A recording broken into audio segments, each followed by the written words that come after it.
Hello everybody, my name is Red7. The patch notes for the patch 0.12.11 are out. The devs gave us a bit of time to discover the new things, but they won't be able to catch up with everybody. Yeah, there are some players who are going to rush for the biggest levels, but the majority of us are going to play the game in a normal way, I would say. Yeah, so they had to release the patch notes at some point. So I seen them a bit. Yeah, I just scrolled down a bit to see how long the list is and so on, but I did not read them. Yeah, so I do not know what the patch notes are about. So let's discover together what the guys are going to surprise us with, apart from the things that we have already discovered. Yeah, so here is the list with the patch notes, and let's see how it goes. Dear friends, we present the full description of the patch 0.12.11 and such for Escape from Tarkov. And we have the first edition. Factory expansion, yeah? New scav boss Tagila. This is apparently Killa's brother. I didn't know that. He's chosen factory as a place of his own and actively exercises his passports and combat experience. So passports, probably that's why the kickboxing gloves, I would say.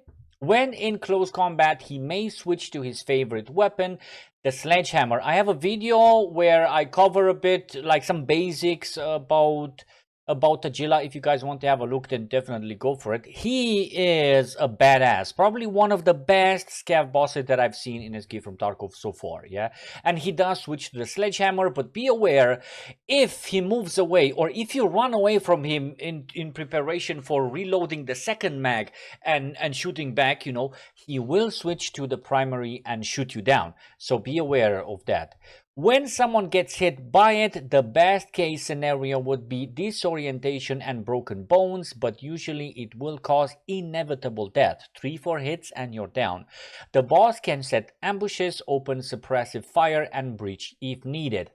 So I've done some offline raids, like maybe 10-12 raids offline to try to fight Tagila. He killed me a lot of times. It is true that I had bad ammo. I had an M4 with M855. Yeah, and it's like pretty much the worst ammo for the M4 that you can find. So I am sure you're going to kill him a lot faster with M61 or M995 or, you know, 762 BP and so on, you know. But he is definitely a threat, and he does not glitch or stand still, turn in a place like Killa, like his brother. Yeah, this guy is better developed, I would say, better made. Then we have first iteration of weapon malfunctions and technical deteriorating. You can now have a misfire on almost every gun in the game. Misfire can be resolved in different ways, not only via the resolve hotkey, which is Shift plus T by default, but also by any bolt-related manipulations. We rework the technical condition of the guns and their deterioration from firing. Certain ammunition and weapon mods will affect the deterioration speed. We added a new stat in the inspector menu called durability burn, which will show that. Yeah, so you need to relate to that in order to see which one of the things are going to deteriorate my weapon faster or not, or slower. Then we say here, different ammo now has increased or decreased chances of misfire, technical condition of weapon influences on base accuracy, offset of the center point of impact, and general misfire chance. We have also added NVIDIA reflex support and decreased input in-game input lag. All right, then we have fence reputation. This is the scav karma that we have been talking. This is related to the scav karma that we have been talking about already, but we didn't know, or we don't know too many details, in-depth details about it. So let's hope that with these small sentences, we are going to see some more details there. Yeah, so fence reputation being the representation of scav karma. Now, players can lose reputation by killing non-hostile scavs and gain it by helping scavs and scav bosses to kill their enemy. So, which means that if you if they don't kill you. If you manage to team up with the scav bosses and fight PMCs or player scavs who has attacked it or who want to attack them, then you gain a reputation with fans, which is better or positive scav karma. This is how I see it. You can also gain fans reputation by using a friendly scav exfil or by using the car exfil. Interesting, yeah? What fans reputation level will affect? Player scav cooldown. So what does this mean? Let me repeat it. What fans reputation level will affect? What does it mean? If you have lower, then you're going to have penalties. If you have upper or positive or bigger reputation, then you're going to have some positive rewards, yeah? Player scav cooldown. What does this mean? Negative, more cooldown, like 20 minutes or maybe beyond that. What happens if you have positive? Lower cooldown, yeah? Then scav boss craft time. Scav boss craft time, very, very important, yeah? So if you have a very positive karma with, or very good karma with fans, or very good reputation with fans, it means that the scav boss will, the scavs who are putting things in your scav boss are going to find it faster, yeah? Amount of exfils for the player scav. Basically, so it happened to me that I went interchange and I only had one extraction when there are normally two extractions with the player scav. Yeah, there's railway and there's Emercom. Now I only had one, but I did get feedback from some of my guys on stream that they had, some of them had two, you know, railway and Emercom. I only had one, so that means you have to increase your reputation with fans and he will give you more player extraction. This can happen on interchange, maybe woods, and maybe on reserve as well. Who knows, maybe other maps, you know, maybe on all the maps. Then you have car extract fee, it's going to be lower or higher, and then player scav kit, which is very, very interesting. Yeah, it's one of the things you should fight for to see how poor your scav can get with negative reputation or with bad reputation, and how good, how OP the scav will be. And I really hope the guys here are going to be rewarding us properly, yeah, because if not, it doesn't make sense. If I'm going to get a Makarov anyways, then why should I do it, right? And then the prices when selling items to fans. Okay, this is something new. We'll have to see what that means. Then, the higher the fans reputation is, the more often AI scavs will agree to help player scav and respond to his commands, follow, hold position. So I tried it 2-3 times. They didn't want to cooperate. Only one said, yeah, you know, and he came with me. So the more often AI scavs will agree to help you, yeah, the more or the higher the reputation is. With very low reputation, AI scavs will attack player scavs. Interesting. With very high levels of reputation, AI scavs will help by attacking player scav enemies, and bosses will be considered allies, but with very high reputation. We don't know what the threshold here is. Players will be able to purchase uninsured items lost by other players by reaching fans says max loyalty level. This is so cool. This is so cool. So one more time, players with like high level reputation of fans will be able to purchase uninsured items lost by other players. Okay, so we'll have to insure more, I guess, then, right? Then we have sorting table, additional expandable space, which will be of a great help when organizing the stash. Sorting table, we have to check this out, right? The sorting table is not supposed to be used for storage, but only as a temporary buffer zone. It will be available only when out of the raid, and it has no size limitations. You will be able to open the sorting table by clicking the icon in the bottom of the stash. Yeah, so then you open it and it's like a cache, a temporary cache, right? You can quickly put items on the sorting table by pressing Shift plus left mouse. Yeah, Shift plus left mouse click hotkey combination. This hotkey will work only when the sorting table is open. You don't do mistakes. Full rework of in-game ballistics parameters for objectives, I thought it is, on all locations. Penetration chances, bullet deviation, and fragmentation. This is very, if this works properly, this can be game changing. New equipment, several body armored vests, chest rigs, backpacks, and other items. Yeah, cool stuff. I've not found a lot of them. I want the game to surprise me. But it's your call if you want to discover everything. Yeah, new weapons. We have at least 2 new weapons: the shotgun, the intelligence shotgun. Then we have the new assault rifle 7.62-39. At least 3 weapons. Then we have new quests, cool stuff, new barter items, new PMC face customization options. For the USEC, I only saw one, Molen, I think it's called. New weapon mods. Okay, new weapon mods. Hopefully those shoulder grips for the SVD guys. Yeah, devs. Ability to report a suspicious player in the flea market. And then here, a lot of flea market players are going to be reported. And then you have the special player status streamer. It will hide various user information from the game client. You can activate this status on the main page of the game settings. This setting will be available only by personal request, so not everyone can request this. More details on how you can submit a request will be given later.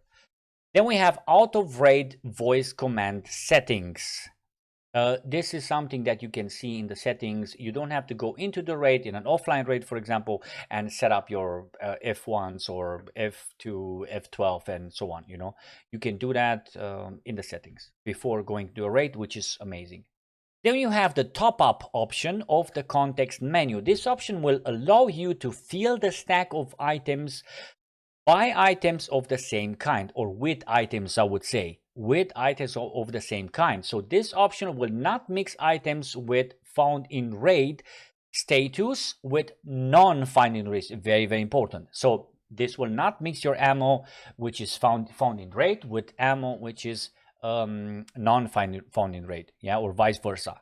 And then it's important here, it will stack items with items of the same kind. So if you have 55A1, it will top up if you have M55A1 from your stash. Yeah, this is how I see it.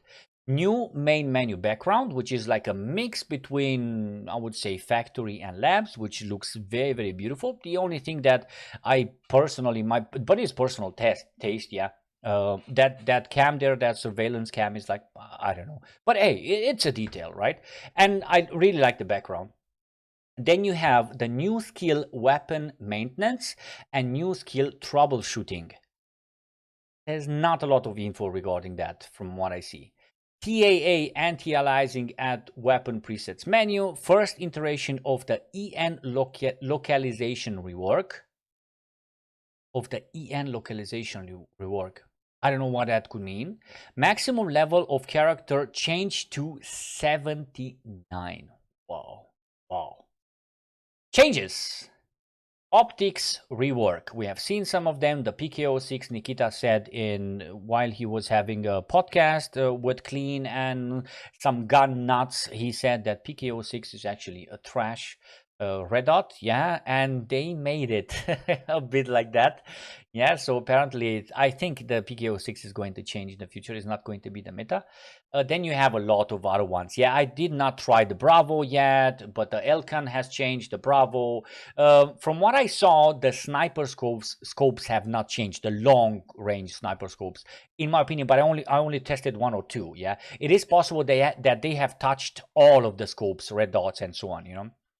The Kappa quest is now more difficult to complete. Yeah, that's it. No more hints, no more details there. Several quest rewards have changed. Some have been improved. I have seen this. I'm going to give you just an example. If you finish one of the first missions with, I think it's skier. No, it's with mechanic. Gunsmithing part 1, if I'm not wrong. You get a VPO, the hunting rifle, and you get 20 AP rounds. I don't think that was like that before, you know, which makes more sense. You can use that stuff, right? Changed and rebalanced spawn chances for most of the items. And rebalanced weapon mods in terms of fighting the meta presets. All right, so one more time. Rebalanced weapon mods in terms of fighting the meta presets. Nikita said multiple times that he does not like the fact that we have 3, 4, 5 weapons which are, you know, built in the same way or in a particular way. They're meta and everybody goes to them, you know. And if you stay away from them, you're not going to be as performant, you know. So Nikita doesn't like that, and I think this is when they start rebalancing and doing things that, you know, something similar to Star Citizen. The devs from Star Citizen also do not like the fact that only ship rules them all, you know. That's why you have variety. It's a very good thing. It's a very good thing because there's so many beautiful things in Tarkov, right? Rebalance the availability of top tier ammunition and gear. That's good. Reduce the strength skill bonuses for movement speed. Reduce the strength skill, yeah. Increase the leveling speed of max skill. That's amazing because that one is like redone the lighting of the game interface objects and updated the in-game map for woods. Updated it to the new standards, I would say, right? And then you have a huge list of fixes, which from what I saw are the same fixes which have been provided to us not too long time ago by the devs. So I would say, you know what, let me start again here with the fixes. I'm not going to read them all because we have seen them 2 days ago. But just in case you want to stick here and have a look at it, I'm going to put some music in the background, and I'm going to slowly slow down so that you can have a look at them, and just feel free to pause and read them if you want to. But from what I saw are the same ones. If not, then write something down in the description, you know. And yeah, these are the fixes. And then below the fixes, you have some optimizations, and that should have been it. Yeah, so from what I saw, no details regarding to the exact weapons which have been provided by the devs. Yeah, here you see the optimizations. So we don't know if the SCAR H, SCAR L are in the game, but I would say they're not, because someone would have found them or would have found some details about them. And I've not seen anything on the web regarding this. Then I don't have info about the USB pistol. Yeah, it has been presented to us. It would have been amazing to see it. I am also curious what are these quests, but it is possible that if you go to the wiki, you can already see which quests are the new ones. Just giving you a hint if you want to have a look at it, you know. And then, yeah, cool stuff, man. I am very stoked and I'm very hyped for playing this patch. I don't know about you guys. I've seen people frustrated regarding certain changes, like for example, the ability to the lack of the ability to prone inside bushes. Yeah, and also bushes stopping you from running, which you have to get used to. You have to get out of your comfort zone and get used to this, you know, adapt to it. I've been in real life, I've ran through the forest, through bushes or so, hunting with my brother, you know, with the dogs, and you cannot run, you cannot keep at the same speed once you enter a bush, and it depends what type of bush you are, but sometimes you cannot even enter, you know. So it makes sense to me, but it hurts, right? Because we have been used to 3-4 months, or maybe some of us years and years and years doing the same, and now it's like, oh man, you know, it's frustrating, but it's logical, I would say. Yeah, so I see that the guys are definitely giving us some good additions, and I'm very happy about this. Yeah, this is a very good looking patch. There's a lot of people playing the game, and I wish for all of you guys that it's not going to be very punishing, so that you don't die a lot, because that increases the frustration and so on, you know. And people can give up on it, you know.